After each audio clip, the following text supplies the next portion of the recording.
Yeah, listener, 100% possible. But let's remember something that I always say. Guys, records are made off matching. That's entirely what they are. I can take a fighter that has all the talent in the world and I can make him 500. Conversely, I can take a fighter with no talent, and I can make him undefeated. Now, what is the easiest thing to do? The easiest thing to do is take a fighter with talent and make him undefeated, right? Because he beats most people naturally. But, matching is something of an art, right? Like, if you rush somebody, they're going to lose if you rush them too early.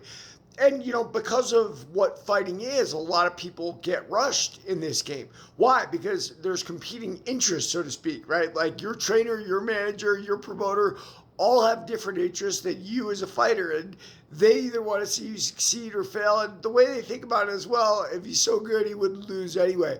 So a lot of times you'll see journeymen that have to work at it. Journeymen that come back after, a dozen losses. I remember Freddie Pendleton was one of them. Guys like Topuria and Khabib, their skill is seen really early, right? And they're matched appropriately.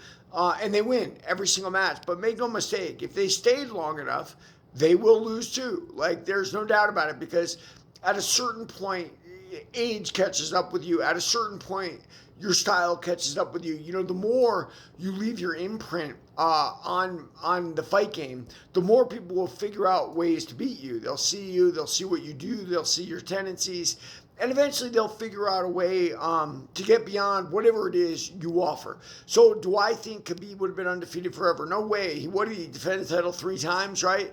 And then he was gone. Topuria just won the lightweight title and he stepped back almost immediately. I don't even know how many featherweight defenses he had. Not that many, quite frankly. So, an undefeated champion is someone who retired too early. Simply, that's all there is to it. And, it's one of the reasons Rocky Marciano isn't seen as one of the greatest heavyweight champions of all time, because the poor guy lived in an era without a challenge. I mean, he beat a couple guys that were pretty good: Jersey George Walcott, Ezra Charles, an older Joe Louis, Archie Moore, who was a light heavyweight champion. But those were the biggest names on his list, and because of that, nobody thinks of Rocky Marciano as one of the greatest of all times. A lot of that had to do with race too, right? Like, for a long time, because boxing was an inner city ghetto sport, eventually it became a black sport, at least in the heavyweight division, because of the size. And so Rocky Marciano's accomplishments were depreciated. And that's sad, right? Like, we should all honor anybody's accomplishments, whatever era they're in. What do I think of Ilya? I think he's an excellent boxer in MMA. Very few people have that level of boxing in MMA.